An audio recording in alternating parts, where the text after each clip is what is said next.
Welcome to the session on CL4 corporate law. Actually, this particular subject is a law related area, but however, it is very important for those who are following the Chartered Accountants program, because corporate law is an area that applies to companies, and as chartered accountants you will also be qualified as company secretary, where you can operate in the company secretarial practice and also to advise your clients one day in the corporate sector. Having a knowledge of corporate law would be of immense importance. Let me therefore commence today's lecture on corporate law by showing you the outline of the areas that I am going to discuss in these lectures, and I prefer to divide these lectures into two main sessions. The first session will concentrate on how to incorporate companies and what sort of law that apply to the corporate sector. And in the next sessions, I will be dealing with more complex areas involved in the company affairs and management. Now, we'll be discussing on the features of a company and corporate personality. That is because a company is like a person, first of all. We know that we are biological and natural persons. The law has created what we call artificial persons or juridical persons. That is why the companies are considered a person before the law. Likewise, human beings are vulnerable to be sued, or even the human beings can sue in court of law in any case or in any legal matter. Companies also can sue by its name as well as be sued against any legal action that may arise against such company. So therefore, corporate personality is a very important topic, as a corporate is a person. As I mentioned, though it is not a biological or natural person, it is an artificial or legally made what we call juridical person. So therefore, understanding this area with first of all the law governing companies in Sri Lanka, because the company law is, though do not have a much wider history, it does have a considerable history in the world. Therefore, how the law relating to the corporate sector came to being in Sri Lanka, and what is the law that is governing the corporate sector in Sri Lanka is of utmost importance. Then we will be discussing about the features of a registered company, a company that is registered with the registrar of companies, what we call commonly the ROC. Then we will also discuss the definition and characteristics of a company, where, as I mentioned to you before, a company itself is a person. So it does have a certain personality, it does have certain characteristics in performing the functions of a particular business it has a name, it has a style, it may carry logos, it may carry other types of identifications, it has a number of its own. So likewise, there are different characteristics of a company. And then we will also discuss about the advantages and disadvantages of incorporation. That is, once a company is created, what are the advantages and disadvantages that that particular corporate personality will have in relation to the general affairs of business and management in that personality. And also with regard to the associations, different associations, and we will also learn how partnerships differ from companies.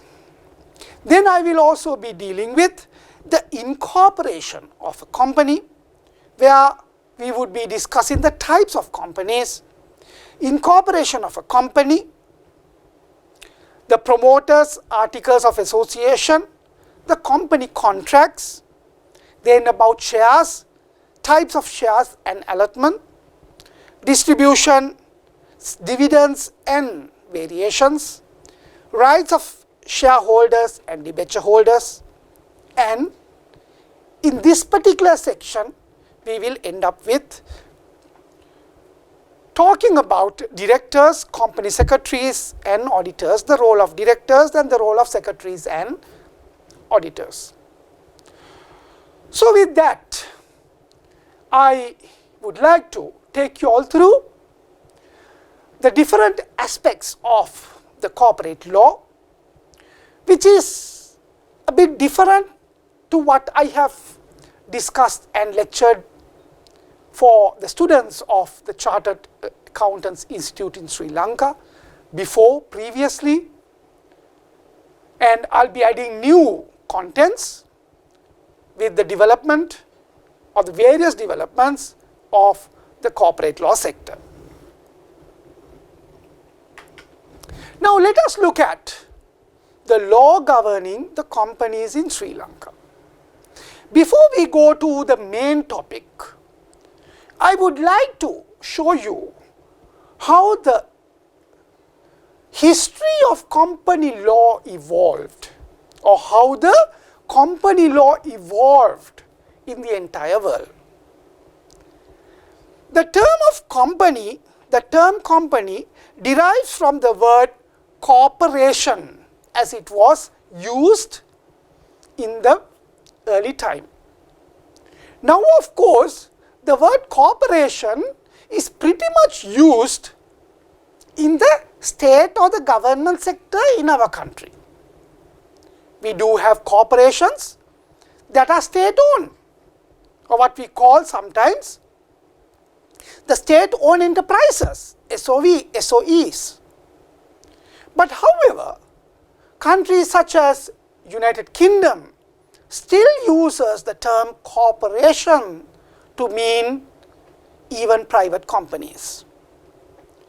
This particular word corporation that was historically used to mean a company derived from the Latin term of corpus.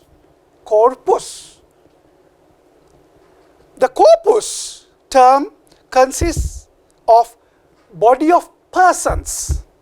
So this gives the real start to our lecture, that a company consists of body of natural persons. It is the natural persons that create a company. However, in the existence of that particular company exists as a person distinct and separate from those natural people who created that. So if you look at a company like this, you may see individuals inside that.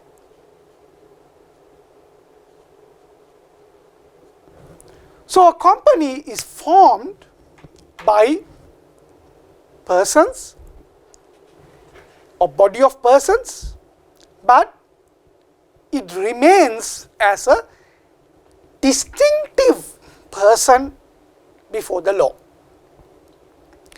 This term company dates back to the reign of Justinian, where the Roman law recognized a range of corporate entities under the names of universitas, corpus or collegium. So they gave different names during the Roman Empire to the term company or corporation. So you can see that the history of company law or the corporation or the company goes back to the Roman Empire. One famous example of a later development of a company was the East Indies Company that we being Sri Lankans are very familiar with. Why is that? Because during the Dutch colonial period in Sri Lanka, the administration of the country was chiefly done by the corporate entity called the East Indies Company, whose head office was based in Indonesia at that time. But Sri Lanka was a unit that belonged to the East Indies Company, or what we call the Dutch East Indies Company. And this particular East Indies Company was the commercial arm for the Kingdom of Holland at that time to reign Sri Lanka as a colony of its own. In the medieval period, if we go back, government and local authorities were created also as companies, such as the Pope in the Vatican.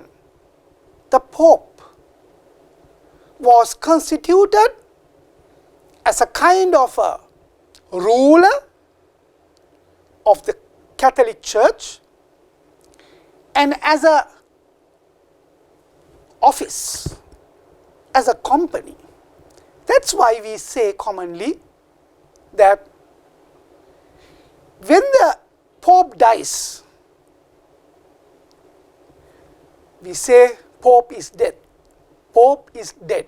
But at the same time, when a new Pope has commenced his operation, or when a new Pope has been appointed, we immediately say, long live the Pope. Same as a monarch, where the position of a king is a position. When one king dies, we say the king is dead. When a new person takes over the reign of a king, we say long live the king. So like the terms the Pope or the king or the queen, the term does not die. The term does not end. It survives. So likewise, it is a company where a company can survive even though the natural people in the company die or they leave the company or whatever happens. The company remains until by law the company is dissolved. So therefore, there were various kinds of companies in that history, as I mentioned. The City of London Corporation, which is a very famous example, like the town council or the municipal council, it is considered a company as well. And companies that came from the charter of the King of UK or England, such as Stora Koppenberg in Sweden as well, in Sweden, was created as a company by the order of the King of Sweden. So many countries use this concept to create the artificial person inside which the natural people act. Now someone may wonder whether that particular artificial person can run the affairs of business or management or whatever by itself. Obviously not, because it is an artificial person, it cannot act by itself. However, those who are inside that artificial person are the ones who run the show. They are the real actors. The persons who are inside the company are the ones who do all the affairs of the company. As a major developer, the history of company law in the United Kingdom, because United Kingdom especially created some modern rules to replace the medieval and historic rules relating to companies. And in United Kingdom, we see some developed rules and laws pertaining to the subject of companies. It concerns the change and development in UK company law within the context of the history of companies, deriving from its predecessors in Roman and English law. Company law in its current form dates from the mid-19th century, where the British law in particular developed to some great extent, introducing new means of rules and mechanisms and tools into the spectrum of the company law. However, other forms of business association developed long before. Now, when you say other forms of business associations, businesses were conducted globally in different forms, not only as companies, but also as mere association of people, kind of a group or a league. They had different types of styles in which they conducted company affairs. One of the most nearest or a type of association that is very much closer to a company is a partnership. Businesses are conducted by one person sometimes, which is called a proprietorship, or what we call further a sole proprietorship. And also businesses are conducted in a manner where several people get together as an association and they form a partnership to conduct that business. So the second model is called a partnership. Proprietorship is the first, then comes the partnership, and then now we are going to discuss about companies, the third type of association. Now, leave that area as it may for the time being. Let me briefly explain you about the Sri Lankan history of company law. The company law in Sri Lanka obviously introduced by the British.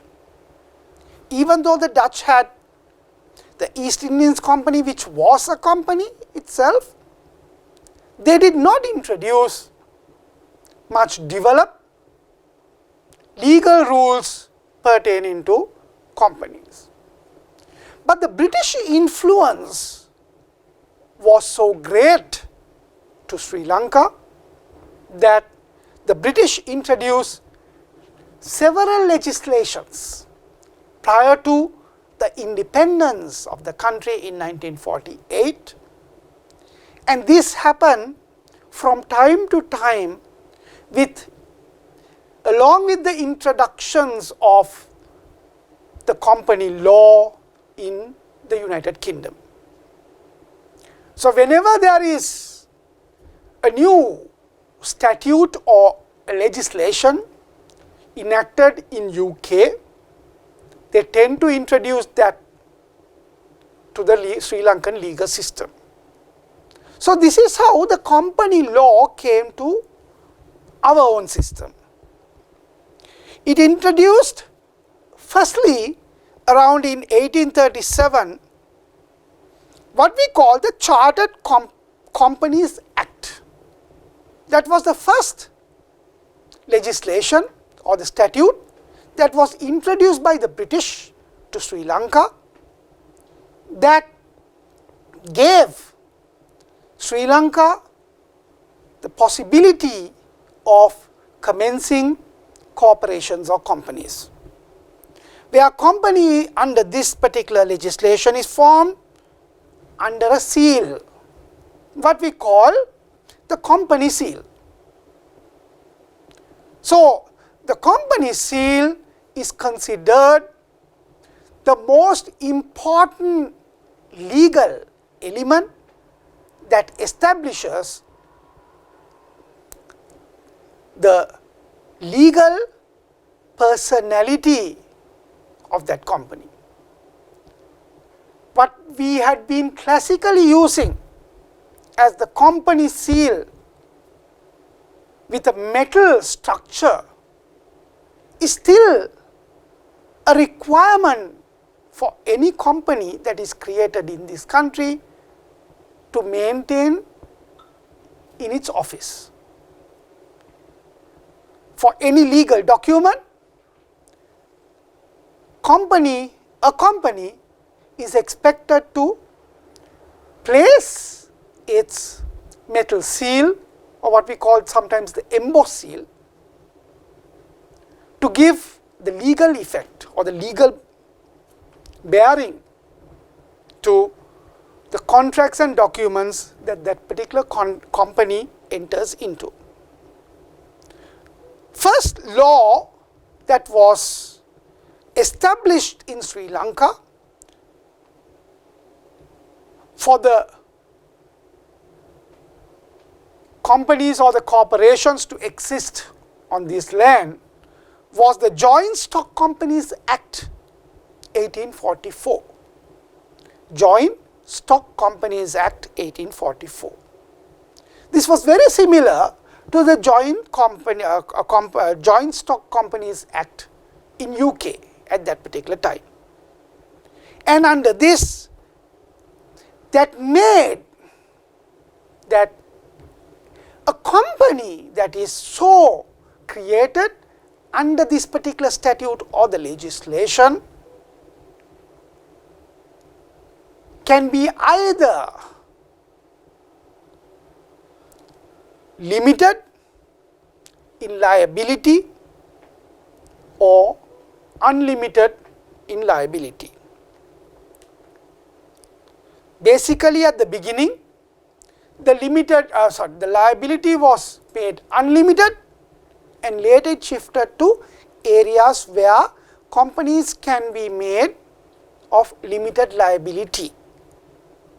Now, what do you mean by limited liability and unlimited liability? Unlimited liability in the sense that whenever there is a fault committed by a company, especially with regard to financial transactions, or the responsibilities of company in conducting its business, the liability for such responsibility or the fault was made unlimited, or that the company is unlimitedly liable without any limitation. In the past, as I mentioned to you, when the company law was introduced to Sri Lanka, the companies that are created had unlimited liability. And slowly it was later developed to give companies certain limitations with regard to liability. So, anything outside that limitation, this particular company will not be liable. Now, in the past, in that particular history in Sri Lanka, we had several companies, such as the railway company at that time that did the Sri Lankan railways. Then the tea companies like Lipton that did trading in Sri Lanka. So, these companies that were created originally had no limitation with regard to their responsibility and liability for any kind of fault or other types of responsibility, but later it shifted to be more limited liability, entities that can limit their liability to a certain extent. It was developed through the British Societies Act 1874, and then in 1894 and in 1939, and then the Companies Ordinance came into being in 1948 with our independence. There, the Companies Ordinance 1948 gave companies that are in existence in Sri Lanka need to follow the law that is set up under the Companies Ordinance as a consolidated legislation. This was a consolidated legislation, consolidating all previous laws that were there in this land. But as a consolidated act, the Companies Ordinance 1948 was the primary and chief legislation pertaining to company affairs. How to commence a company, what are the legal requirements, what are the characteristics of a company legally accepted, what are the rights and duties of the shareholders, the rights and duties of the directors, all kinds of things, and the winding up, everything was included there. The recent development, or after the British laws were repealed and amended, Sri Lanka had its own Companies Law of number 17 of 1982. That is considered the first of the modern company acts in Sri Lanka. The Companies Act number 17 of 1982. Thereafter, it was replaced by the Companies Act number 7 of 2007, which is the valid law at present. And this law is a follower of the Canadian and the New Zealand versions of company law. There have been certain minor developments between the old law and the new law with regard to certain matters. Also, there have been major developments, major changes between the old law and the new law with regard to certain areas of matters that are falling under the company law perspective.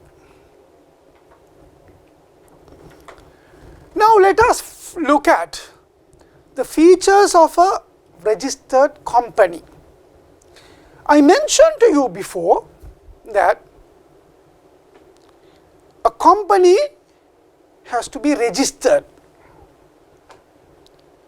Originally, a company is formed by way of certain legal requirements to form a company, and thereafter you need to give the registration documents and register the company along with filling of certain applications at Registrar of Companies, what we call the ROC. So once a company is registered, we say that the company is incorporated. That is the real term. The company is incorporated. So when a company is incorporated, the company is given a number of registration and a certificate of incorporation. So certificate of incorporation will indicate a number for that particular company, such as very commonly like PV4083, something like that, which is the number. And throughout the existence of that company, until that particular company is dissolved or wound up, this particular registration number remains as it is. There can be certain name changes of the company, there can be certain amalgamations of company, but as far as the original company is concerned, that particular number will prevail, and the Registrar of Companies maintains all the particulars from the time a company is incepted up to it is being dissolved or wound up. The general feature of a company is explained in section 2(1) of the New Companies Act number 7 of 2007, and it says that a company incorporated under this act shall, by the name by which it is registered from time to time, be a body corporate. What does it mean? That means that a company that is registered with a certain name, irrespective of the matter that the name changes or whatever, that particular registered company, the incorporated company, is considered a body corporate. That means an entity that is being corporated, body corporate. An entity that is corporated so that that particular entity remains as a company. Now, one important element here that I mentioned was the name of the company. We know that when we go to form a company, we are very much concerned about the name. Sometimes we think and put a name what we prefer, like we do to a child, putting a name. Sometimes even we go especially in Sri Lanka, we go to astrologers and ask for a good name, or sometimes some companies are even being incepted with some crazy names or with certain fantasies. However it can be, the most important and the foremost element of creating a company is by giving that particular company or the association a name. A name. That is where it all starts. Now, technically, we need to find whether the name that we give to the company is accepted by the Registrar of Companies. So, we need to apply for the name. We need to check whether the particular name is accepted by the registrar, whether the particular name contradicts with another existing name of a company, whether the particular name is rejected on certain other basis by the Registrar of Companies. So, therefore, name check is the most important element. Under section 7, subsection 1, a company shall not be registered by a name which is identical with the name of any other company or of any registered overseas company. Now, let me clarify this section 7 part by part.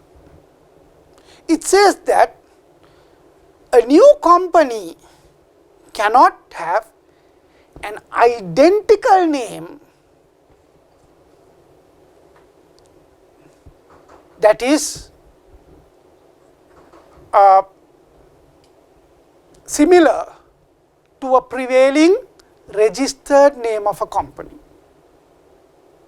It can be a local company, or it can be an overseas company that is registered in Sri Lanka. Either there can't be a local company, or there can't also be a company that is overseas company registered in Sri Lanka. In any of these positions, situations, the company registrar will not issue or accept the name that you propose to the new company. Now, one may ask me, how about a company that exists overseas but not registered in Sri Lanka as a company? Can we take that same name? Yes, of course. Yes. There are several organizations in Sri Lanka that have taken the name of a foreign company, but such name has been accepted by the Registrar of Companies due to the fact that that particular foreign company is not a registered company in Sri Lanka. Now, that is the main reason why leading international companies have their substituent entities in foreign countries. Now, if you look at, for example, the Coca-Cola company. Coca-Cola is a trade name, but it is also the name of that US company. So, that US company, when doing sales in Sri Lanka, also constitute a substituent entity in Sri Lanka and register that with the Register of Companies in Sri Lanka. So that when the Coca-Cola company is a registered entity in Sri Lanka, having maybe a small office space in Sri Lanka, due to the fact that the Coca-Cola name has been registered in the ROC, we cannot put or we cannot obtain a registration with the name Coca-Cola for our new company. So, Article 7.1, sorry, Section 7.1 says that the registrar of company shall not register a new company that has an identical name of an existing company, whether it is local or foreign, but registered in Sri Lanka. Secondly, now not identical in the sense that it sometimes need not be the same letters, but sometimes it could also be that the way of pronunciation is similar, or how you address the new company is similar to a existing company. In that case, that new company name will not be given. That is why it says it shall not be the same or the similar one, but identical. The use of the word identical is there because of that.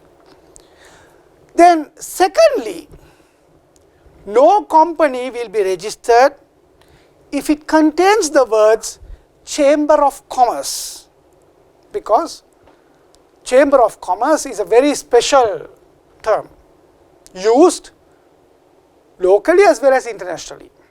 We have the Ceylon Chamber of Commerce, or we have International Chamber of Commerce likewise.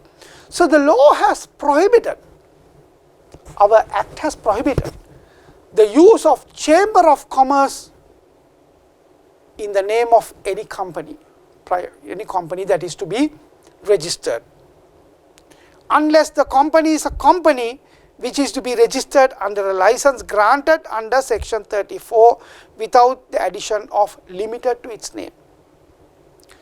So, no company can be registered with the names of Chamber of Commerce, but however, there is an exception where under Section 34 of the Companies Act, the minister in charge of the subject of companies allows the new company to have the name Chamber of Commerce, but with the connivance of having the proper approval for it to have this particular term Chamber of Commerce.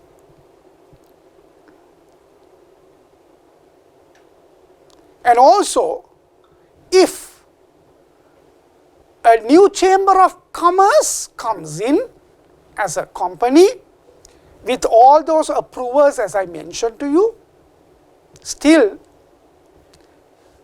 it should be made without the use of the word limited at the end. Now we have seen the use of the Chamber of Commerce word in the National Chamber of Commerce. In Sri Lanka, we have the National Chamber of Commerce. There, they don't use the word limited, because the use of the word limited is prohibited in such a situation. So generally, these Chamber of Commerce are not really private companies, but they are a kind of associations that may look into the commercial areas or deal with the commercial areas. So, their liabilities are generally of a collective means rather than of being limited. And also the third situation is that if the register of companies is of the view that the new name that you are proposing or you are seeking the approval has a misleading effect to an existing company.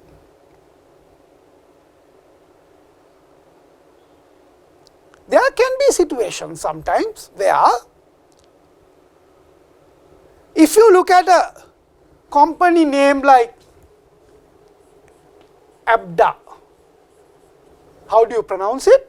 You pronounce it as Abda. But if you are seeking a new company with the name Adba, these two names, or rather the last name, the Adba, would be quite misleading to mean that it is Abda. So therefore, the registrar would not allow you to obtain the word name Adba because this is misleading to the extent that it may refer Abda. So likewise, the registrar has a discretion whether to allow that particular name or not. In these three situations, your new name will not be accepted and allowed to be used and registered for the said three situations that I mentioned. Now, according to section 7.2, further it says that no company shall be registered by a name which contains the words president. We cannot create a company with the name president because the registration will not be granted if the particular company name carries the word president or presidential or other words in which, in the opinion of the registrar, suggest or calculated to suggest the patronage of president or connection with the government or any government department. So, any name that is connected with the government or with the government department also the registrar will not allow. Then the use of the words such as municipal will not be allowed to be used or registered. The use of the word incorporated, because this particular word, like municipal council, incorporated is also a word that is used for very special institutions such as the Incorporated Council of Legal Education. Therefore, the word incorporated is not accepted. Or other words within which, in the opinion of the registrar, suggest or are calculated to suggest connection with the municipality or other local authority or with any society or body incorporated by an act of parliament. Thirdly, the terms cooperative, like the cooperative societies. Then the term society. Or fourthly, the term national or state or Sri Lanka or other words in the opinion of the registrar suggest or are calculated to suggest any connection with government or any government department.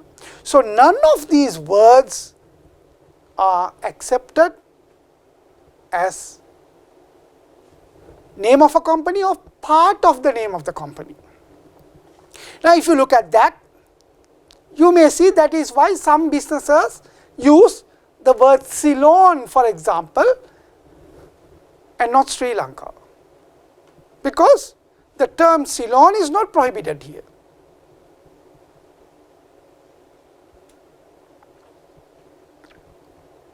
And also, names of villages or cities are not prohibited. Only their municipality name is prohibited. Like for example, you can't have a name such as the Municipal Council of Colombo, but you can have the name Colombo Egg Center, which is possible. Or very commonly what we say, the Matara Batkade, that you can have. But you can't have a name like Matara Municipal Council, because those words are prohibited.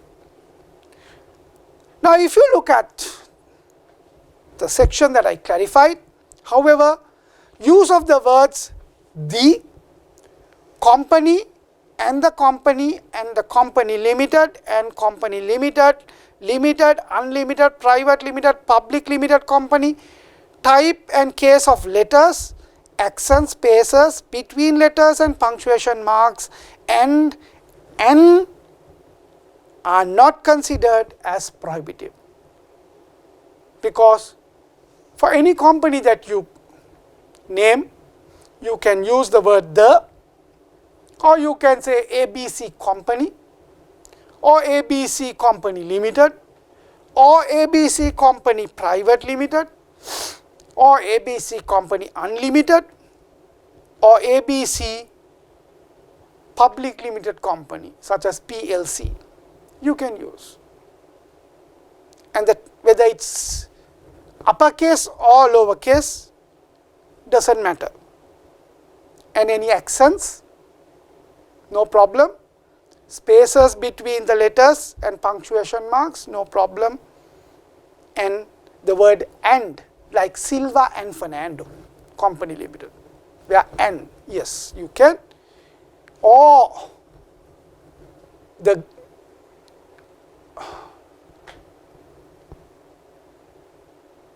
alphabetical, the Greek alphabet and also can be used, and they are not considered as prohibitive. Now, I would like to take off your attention from the main discussion and look at an exercise here, where we look at three tasks pertaining to the areas that we learn. Now, task 1, this is like a question. Task 1, a company is to be registered as Anaconda Private Limited. The name Anaconda is previously registered with the Register of Companies. There is a company already existing with the name Anaconda, but now you are seeking to register this company, your new company, as Anaconda Private Limited. Now we know that Anaconda is a animal, or belongs to the family of snakes, right? But once it is taken, it is no more general for a new company to be named in the same way. Some people might argue, since it's a common name of a animal that anyone can use, why can't we use that name in our new company? Argument is true, but the law prohibits the repetition of an existing company or the usage of a existing company. So that's why I first posed to you, can this new company be registered as Anaconda Private Limited? No, you cannot. Because why? As we learned before under section 7 of the Companies Act, there is an existing company with the name Anaconda. The second question is, if the new company is to be named Anaconda Brothers, can that be registered? Now there, it is not the same thing that you are trying to use of the existing company. You have added it with another word called brothers. So, Anaconda Brothers is a name that you can register newly without any problem, because Anaconda Brothers would not simply be misleading as same as that existing company Anaconda Private Limited. So, Anaconda Brothers Private Limited is a company name that you can register. Thirdly, can this new company be registered as Anaconda in uppercase Private Limited with uppercase letters? No. Still, whether it is uppercase or lowercase, it is still the existing company Anaconda that you simply refer with your new name. And that fourthly, can it be styled as Anaconda or Anaconda, either lowercase or uppercase? Now what there is a very tricky situation, that an additional N is added after the first two letters of A and N.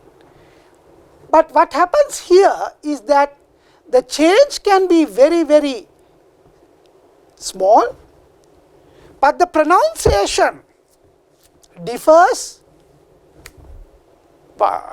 significantly, because the new name is then Anaconda, not Anaconda.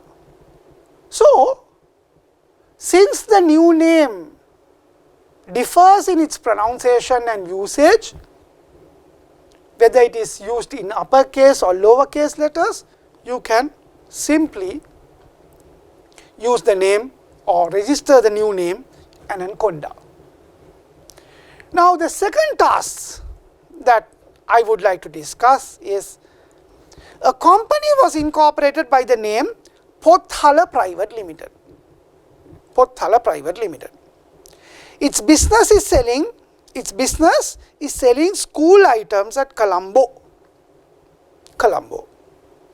Later another company was incorporated by the name Colombo Pothala Private Limited. Its business is also selling school items at Colombo. The first registered company, Pothala Private Limited, came to know about this fact after publishing the public notice of the second registered company. Now let me pause there to mention a small thing. Generally, when a company name is sought, if the registrar has any issues with regard to the new name, he can publish that to see whether there are no objections. But if he feels that no, let this company be or let this company tender all the registration documents, because anyway prior to the proper registration by the ROC, the new company has to publish its intention to be made a company in Sri Lanka in the national newspapers and gazettes and so forth. So when someone sees of a problem, that may arise with relation to an existing company, that owners of that particular existing company can object to the registration of the new company in that particular name. So, this is similar to what has happened in this Pothala Private Limited and Colombo Pothala Private Limited. The first registered company Pothala Private Limited is seeking a possibility to prevent the secondary registered company by using the word Pothala as part of its name. Require and advise the first registered company Pothala Private Limited by considering the provisions of this Companies Act. So, now what is the task for you is that you are required to analyze whether this use of the second name is prohibitive or not under the company's law, and you need to advise the already existing company Pothala Private Limited whether they have a proper legal action, Now, in answering, you have to clarify the section 7 of the Companies Act with regard to the names, and doing so, you need to show that the first company is called the Pothala Private Limited, and it is operating in Colombo, the main business, and the second one that is to be registered is called the Colombo Pothala Private Limited, which has very contradictory type of a scenario. So, therefore, the Colombo Pothala Private Limited cannot be registered as a new company, because these two names, or rather the second name, misleads the general public and the people, that the people might think that the Colombo Pothala is the same as Pothala Private Limited that is conducting its businesses in Colombo. So, because of that situation, the Registrar of Companies will not allow the registration and reject the registration of the second company. But however, if it is advertised in the papers to be registered, then the Pothala Private Limited, that is your client who has sought advice from you, has to bring the objection to the Registrar of Companies, trying to by blocking the name registration and the company registration of the Colombo Pothala Private Limited. Now, I will give you another example here, that if the second registration is not for Colombo Pothala but Gaul Pothala Private Limited, obviously there will be no misleading or contradictory things, because the Pothala Private Limited is Pothala Private Limited conducting businesses in Colombo, and Gaul Pothala Private Limited could be the same Pothala Private Limited, but the use of the word Gaul and that it is going to do business in Gaul would not be too contradictory in that case. So, second company registration would be a possibility. Because even if the the Gaul Pothala Private Limited would come to Colombo and do business, the general public will not be misled by the fact that these two are one entity. Because when you say Gaul Pothala Private Limited, people know, this is a company that may be doing businesses in Gaul. But Pothala Private Limited, that is based in Colombo, is a company that is existing in Colombo.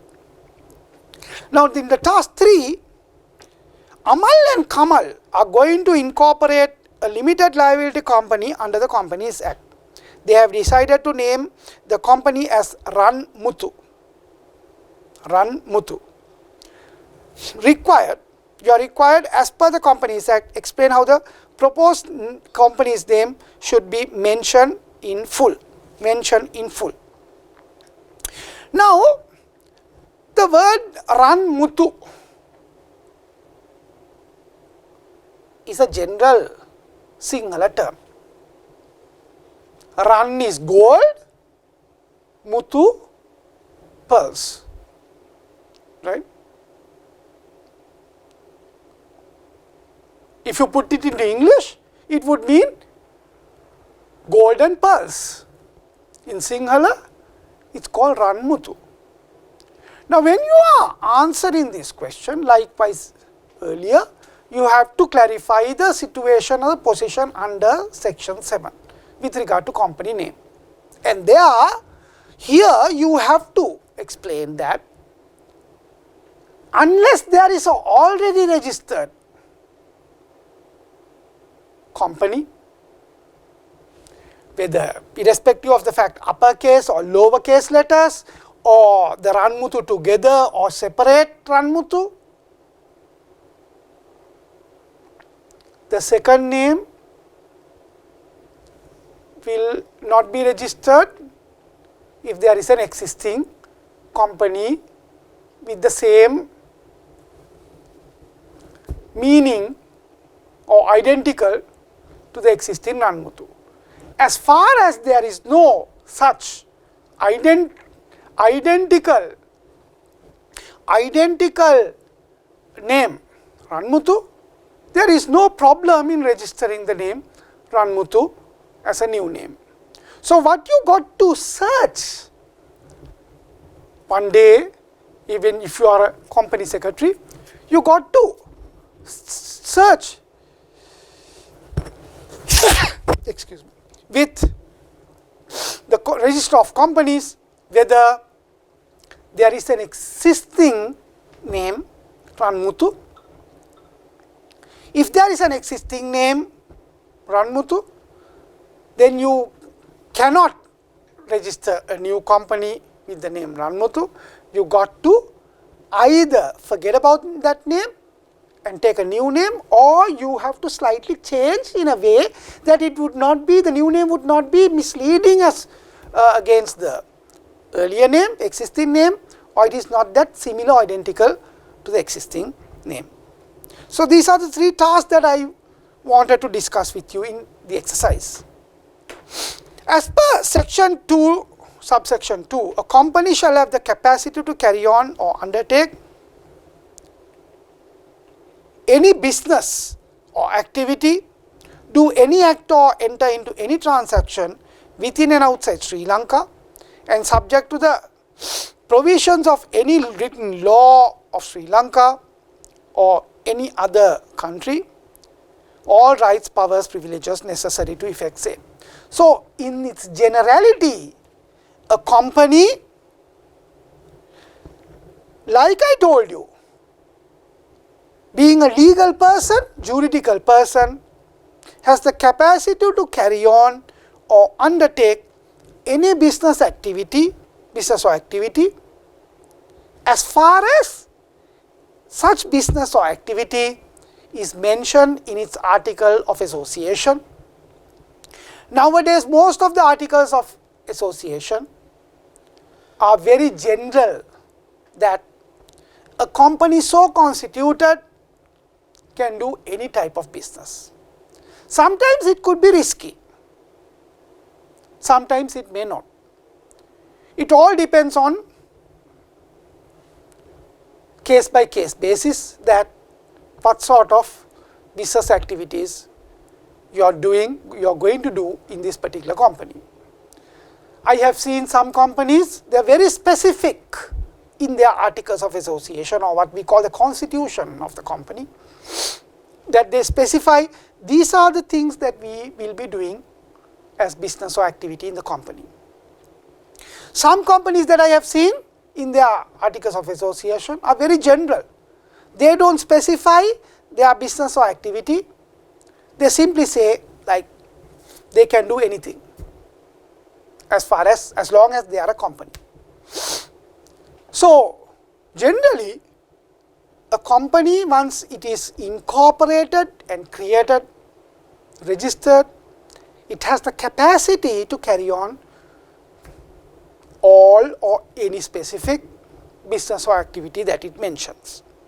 And also it has the power to enter into any transaction, which means that it can contract or it can enter into any kind of financial transaction or whatever, like a person.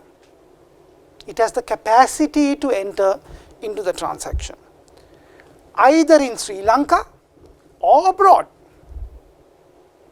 because the company is incorporated in Sri Lanka, so it has the power to enter into any transaction worldwide. We say that it is incorporated in Sri Lanka, so it is a company that has the legal entity registered with Sri Lanka. So if it wants to enter into a business transaction in the United States, it has the capacity to do so. It need not re-register in USA.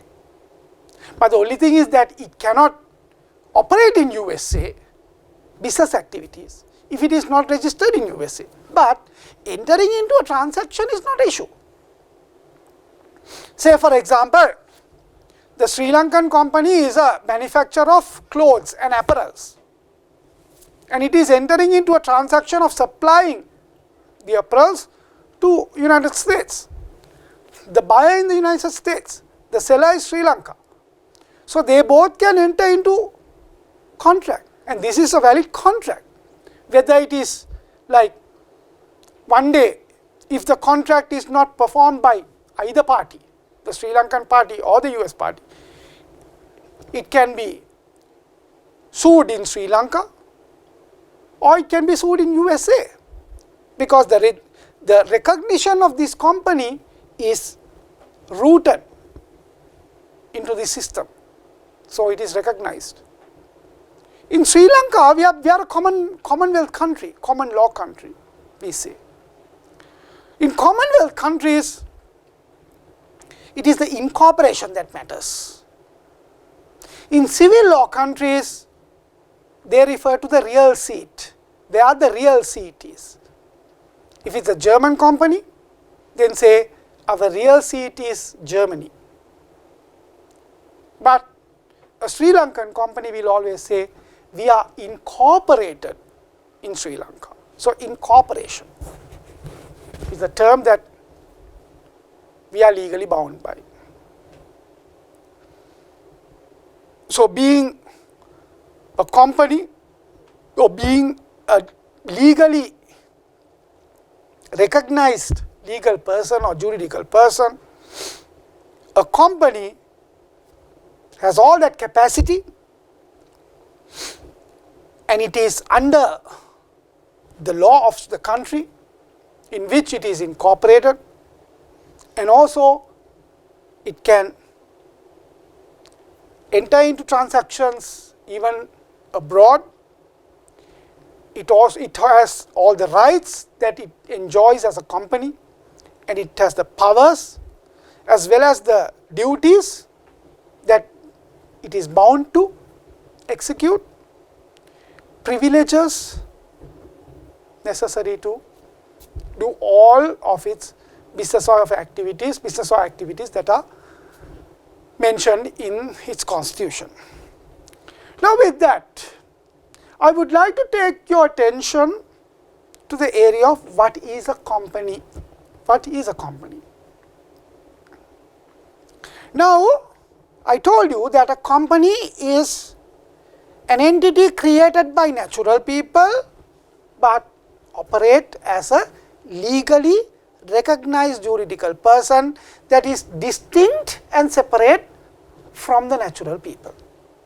So, a company is an association, as you know, or a collection of individuals, whether natural persons, or sometimes it could be that within one company there is another company. That means inside this company house, there are individuals as well as another company, what we call legal persons or mixture of both. Sometimes there can be only like several companies inside one company, or natural people in one company, or mixture of natural people and legal persons. It acquires a characteristic nature of being a legal person and distinct and separate from who's inside. It has its own personality. Legal person having the right to sue. As I mentioned to you before, a company has the right to sue and be sued. Likewise, natural human being. So it is called an artificial person or juridical person. Now, if you look at this case, John Shaw and Sons Salford versus Shaw, an English case where Lord Justice Geer presented his view of a company as an entity distinct alike from its shareholders and its directors. This is what I said, a company that is distinct from its shareholders and directors. Directors are those who carry out the managerial functions and administration functions of the company as the heads of the managerial and administration. Directors may, according to its articles, exercise some of its powers. Certain other powers may be reserved for the shareholders in general meetings. So that's the nature of companies, that under the articles of association, the constitution might say certain very important powers are to be exercised by shareholders only, and certain other powers can even be conducted by the directors of the company, because the directors are the main responsible people of the company's business affairs. They are the ones who are running the daily show. They are like the agents of the company, and they are responsible also to the shareholders, because shareholders are the real owners of a company and directors are agents of the company. And in some cases, shareholders become directors. And there can be situations where directors are not shareholders, they are only directors. So it can be anything. If powers of the management are vested in the directors, they and they alone can exercise these powers. The only way in which the general body of the shareholders can control the exercise of the powers vested by the articles in the directors is by altering the articles. Now, as I told you, the constitution or the articles of association of a company will describe what are the powers that are vested with the shareholders, what are the powers that are vested with the directors, can the directors do anything within the company, or are they confined to a certain extent of powers and functions. All these things have to be mentioned in the constitution, or rather the articles of association of the company. So beyond that, the directors cannot act. If the shareholders feel that we need to curtail or cut down certain powers of the directors as they prevail now, then the shareholders have to do necessary amendments to the constitution or the articles of association of the company, thereby preventing directors from acting in such manner. That's the only way that the shareholders, or the company rather, can control the functions of the directors, or by curtailing their powers the directors are confined to a certain extent. So, in order to do that, you need to alter the articles accordingly, as shown in the case of John Shaw and Sons, Salford versus Shaw.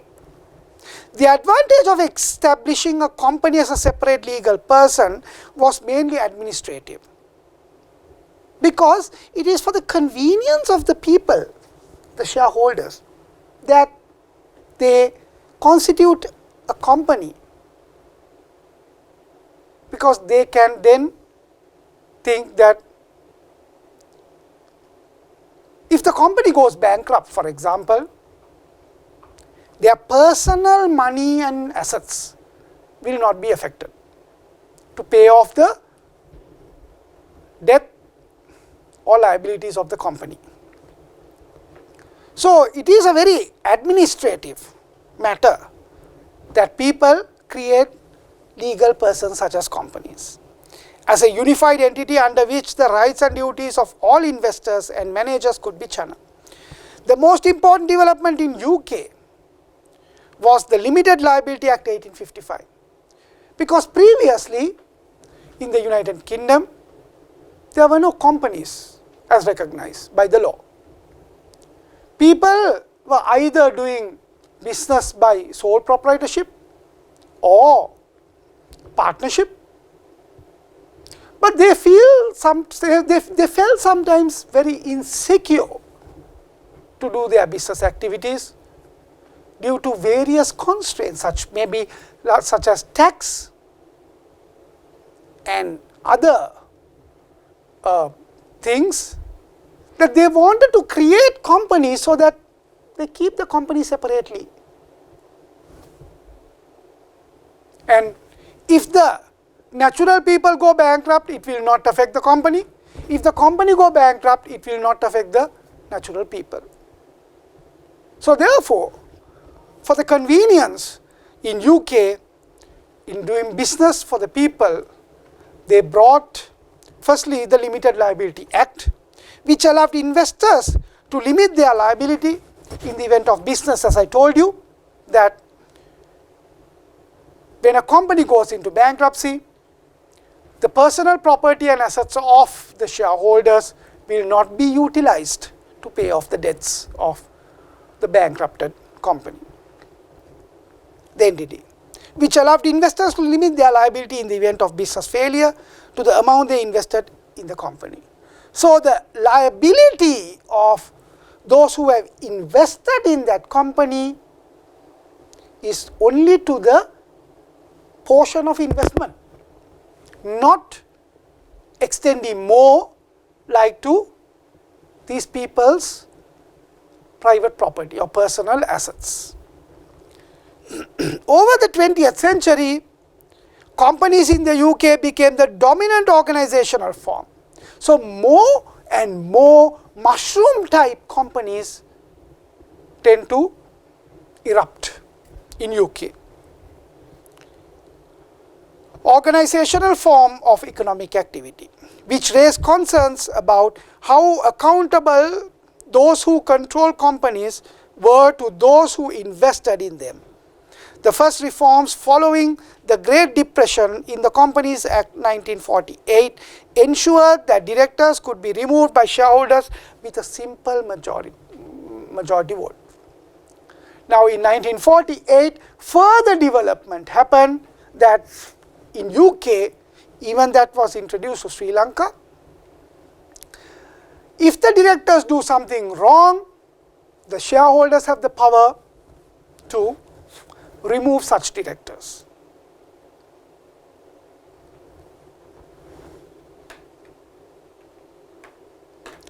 Then let us look at the corporate legal personality.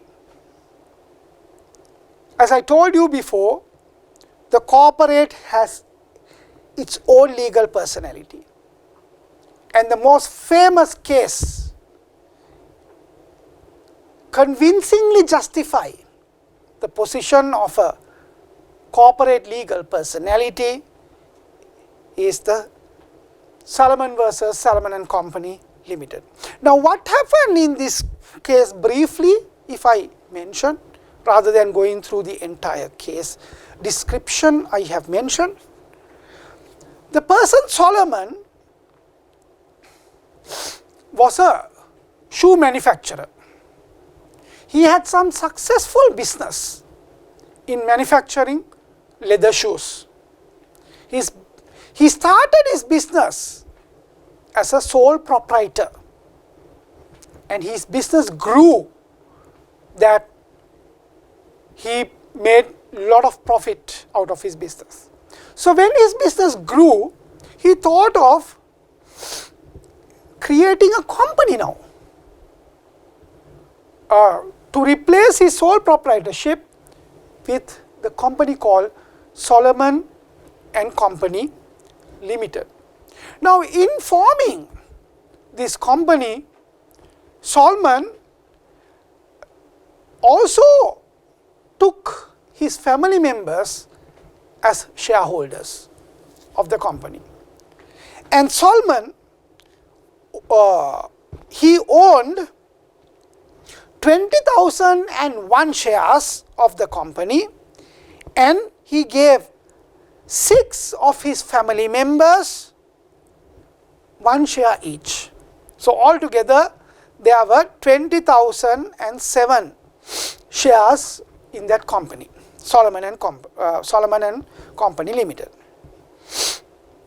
Solomon gave certain loans to his own company. But what he did was, when he gave loans to his own company, he gave them as secured loans, or what we call debentures, secured loans. That by nature these debentures are quite protected, that if the company goes bankrupt, then the debenture holder, that's Solomon, will have the priority to obtain whatever remaining in the company. In the meantime, Solomon took also certain loans from other creditors, as you can see it in this case, and they were unsecured loans. After some time, Solomon's business collapsed.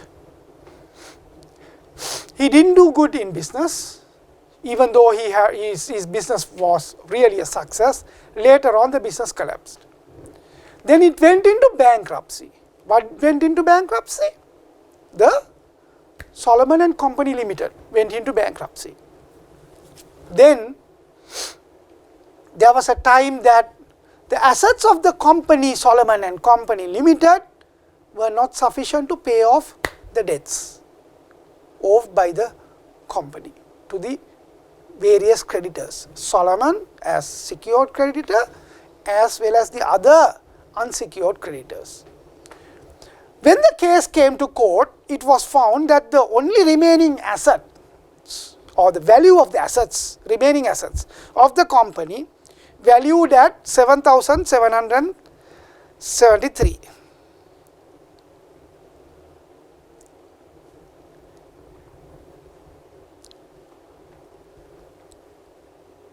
Sorry, the worth of the assets were 1,055 pounds, whereas the debt of the company was 7,773.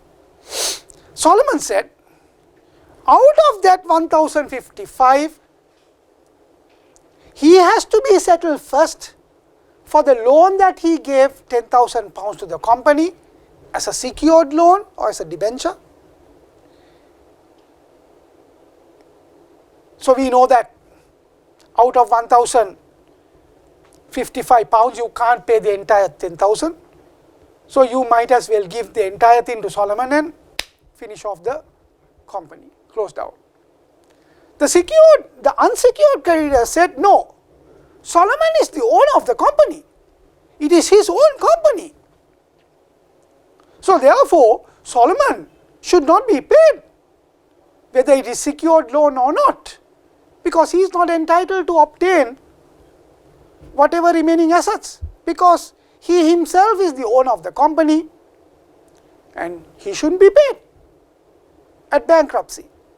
But the court held the view that no, Solomon and Company Limited is a distinct and separate person from Solomon.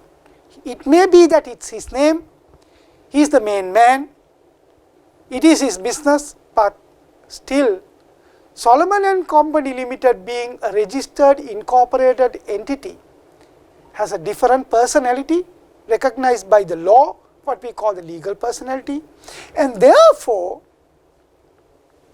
in this particular situation Solomon should be separated from the company, and where the company owes money and on a secured basis, you have to rate the secured creditor on top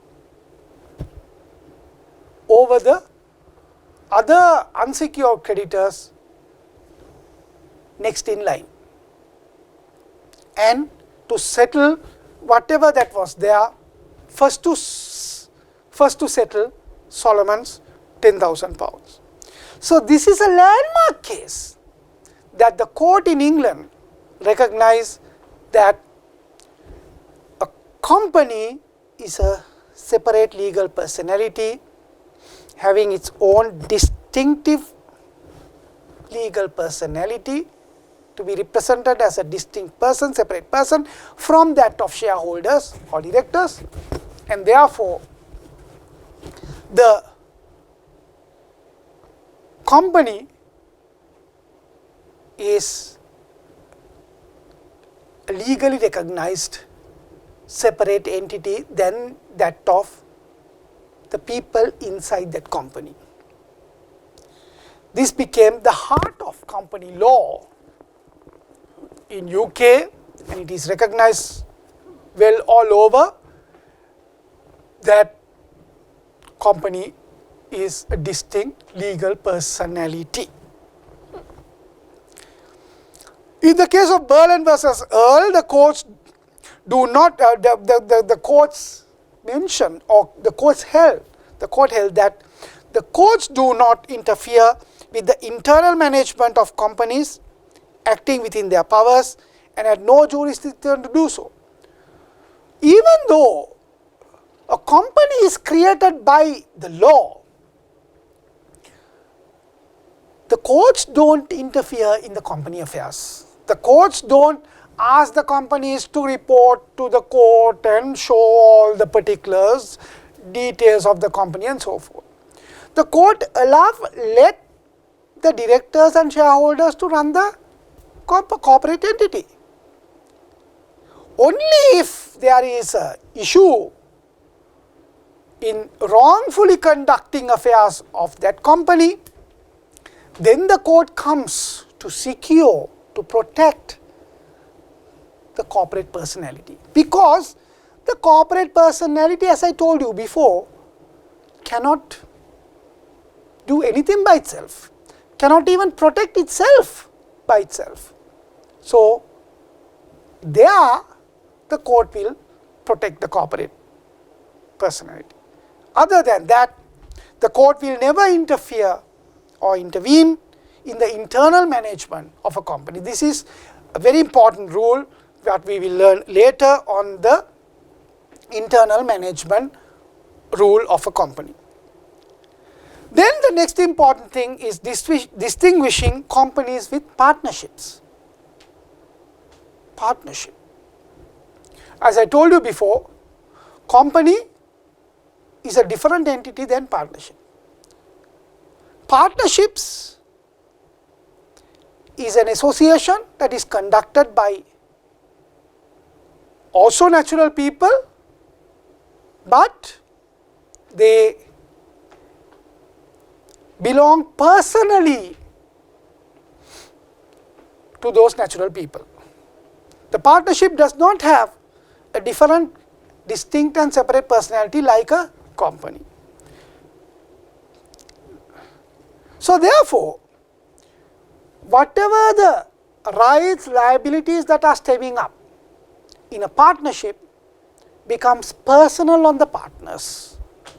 The partners are personally liable for the partnership business.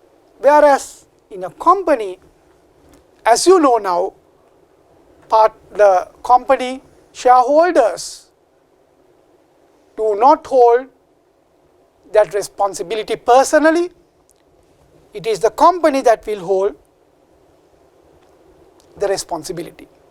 So I will not be touching upon all these details. You can read and understand. So what is important is that the partnership is very personal to the partners. If they become liable personally, and the partners are jointly liable, as well as if any partner is not present at the time of responsibility occurs, or that a partner is missing, then the other partners will have to bear that expense. That is why we call severalty. Jointly and severally partners are liable, whereas in a company, it is the company itself is liable. Now let us look at another exercise. The task 1, Fernando started a partnership business with Silva in the name and style FNS. Was carrying out agribusiness by himself without much involvement of Silva. So Fernando was carrying out the business without much involvement of Silva, though Silva was a partner to this business. Due to Silva's busy schedule with his own occupation as a farmer. Fernando took several loans in the name of FNS, in the name and style of the partnership, from various lenders or the creditors, pretending to invest in the agribusiness of FNS. After some time, FNS became insolvent, they became bankrupt and unable to pay its debt, while Fernando went missing.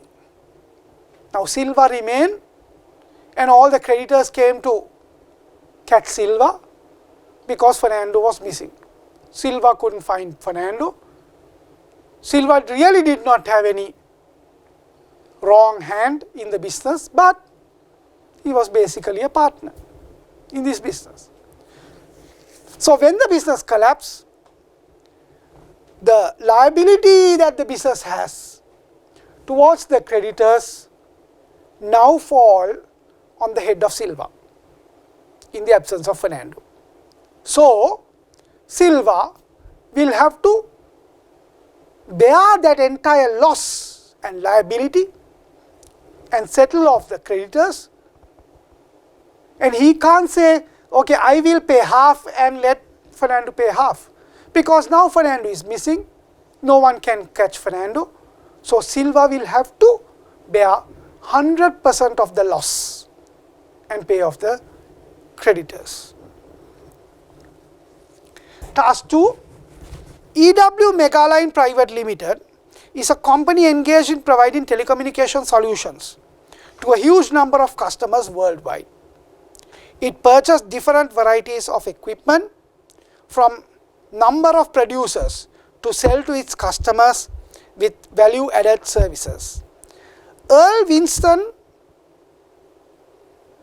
and McLean were the only shareholders of EW Megaline Private Limited. And recently the company had to be shut down due to economic setback that resulted from COVID-19 pandemic. At the time of closure of its business, there were approximately $400 million debt to suppliers of equipment and loss of employment for over 500 employees worldwide. Discuss liabilities of each of the shareholders in respect of the death and termination of employment, and also discuss type of action that the creditors and staff could take. Now, what you have to basically know here is that this is a company. So when there is a company, as you know, the company has its own legal personality, and the company has to take the liabilities and responsibilities by itself. It cannot pass to the shareholders unless the shareholders have acted in a contrary manner to the law or they have really cheated the company. But as long as the company had been conducting the business affairs and that the company, that the shareholders have not done anything wrong to the company, the shareholders cannot run the risk of being liable. It is the company that is liable. So whatever the circumstances that the business has faced with regard to like the COVID-19 pandemic, right, the company is liable towards its creditors, the company is liable towards its employees. Shareholders are not liable unless you show any act of privity on the part of the shareholders. That is to say that unless you show any kind of wrongdoing as a person by the shareholders, they are Earl, Winston and Maglin. So therefore, the creditors have to sue the company EW Megaline Private Limited. The employees have to sue the EW Megaline Private Limited for termination of services and so forth. So these are the actions that these people can take are those that I mentioned, and they have to go against the company because the company is a legal person. I told you company can sue as well as be sued. So irrespective of the shareholders, Earl, Winston and Maglin, the company has to take its responsibility, company has to be sued, and likewise in the Salomon case, if the company cannot bear the liabilities out of the remaining assets of the company, then the creditors and the staff will walk out empty-handed. Now even with the present pandemic situation, there have been many cases of such nature where businesses had to close down. Certain staff lost employees lost their employment because of that, and actually that was a situation of something like a force majeure where no one is to be blamed. So in such a situation,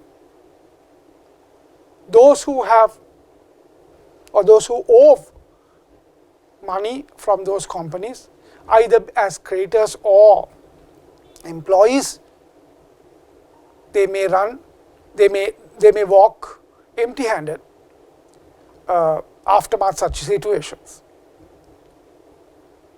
It's a very difficult situation because you see in even this case, Earl, Winston and Maglin have formed that company EW Megaline Private Limited, but they simply cannot be personally liable or responsible for their assets, personal assets to be exposed, because it is a company that has run into such a situation. Now let us look at the company incorporation sector. In that, I would like to clarify first of all the types of companies that are there. There are several types of companies. First type is the very commonest one, the private companies created by private individuals for their own private business. Majority of the companies, not only in Sri Lanka but also worldwide, are private companies. Some may have even their own private company to manage their own private assets and properties. Not inviting any outsider to participate in that business. But also there are so many organizations and private companies where different types of people get involved. So private companies are created by private individuals and or other private companies to attain private goals, set out in their constitutions. As per section 27 of the Companies Act, it is prohibited to offer shares or securities to the public when you are creating or running a private company. So you are prohibited from offering shares or securities to the public. And the number of shareholders of a private company should be within the range of 2 and 50. So the minimum number of shareholders shall be 2 and the maximum number of shareholders should be 50 in a private company.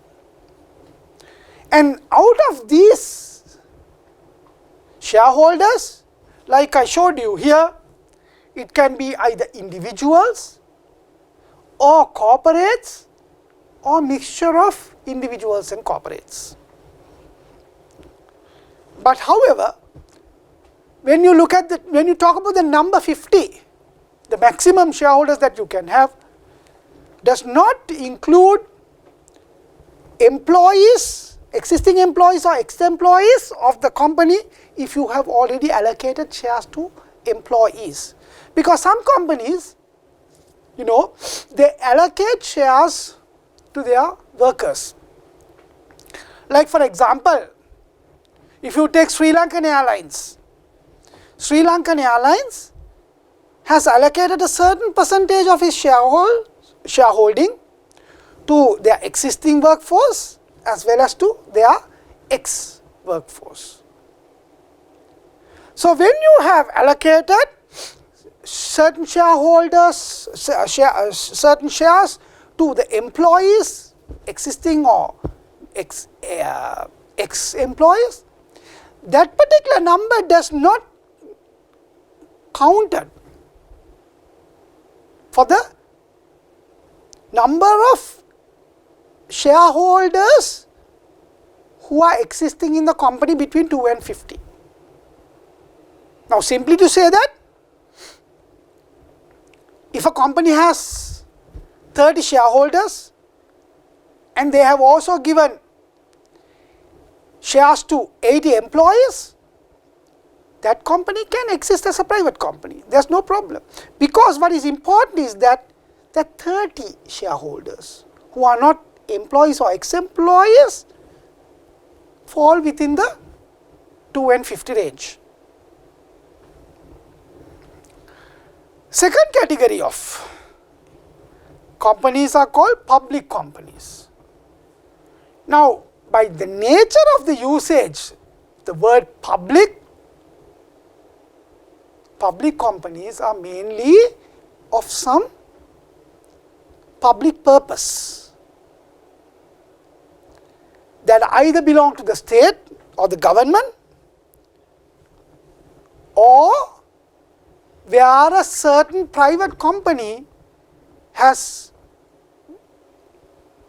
gone into a certain extent that it no longer can remain as a private company because of the assets and profits that private company has earned, and go into the next level of being a public company where they can sell their shares to the public at large. Now if you take for example the Odell started as a small company. Firstly it was a sole proprietorship, later it became a small company, but it grew over the years that it came to a certain level that it cannot any longer survive as a private company because it's very large in terms of assets and business. So it passed that particular threshold and considered where it can offer its shares to the public at large, or it could be a public listed company. So, public companies are those created by the state or government to serve general public, or a private company reaches the threshold, as I mentioned to you, of being listed as a public company. In case of the state having a public company, then a single shareholder situation is possible, unlike in a private company where you need to have minimum of 2 shareholders. But here, state being the single shareholder in a public company is possible, and then the single shareholder, who is the Secretary of the Treasury generally, holding shares on behalf of the government, and it creates this company which is the public company. So, the Secretary of Treasury of the government will be the sole shareholder of a public company, and he holds shares on behalf of the government, not as a person but as the Secretary of Treasury. So, when the existing secretary goes out, there is a new secretary comes in, and that new secretary will hold the shareholding of the public company. And when another new one comes, he goes, then that another new one will be the shareholder, sole shareholder, who will be holding the shares of that particular public company on behalf of the government or the state. The third category of companies is called the guarantee companies. The guarantee company means that at the time of creating the company, the shareholders who intend to become shareholders of the company do not pay and buy the shares, but they give a guarantee that if the particular company runs into a bankruptcy or winding up, whatever the liability that this company holds for others, these shareholders will come and give their share value, that what they have subscribed as a guarantee. So, they will guarantee their liability. So, these are created with the aim of providing guarantee to hold liability of shareholders at the time of closure, as I mentioned to you, or at bankruptcy. As per section 32 of the Companies Act, there shall be a minimum of 2 shareholders, once again likewise in a private company, also in a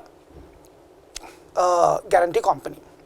Then the fourth category and the last category of companies that can be recognized under the law are called the community interest companies.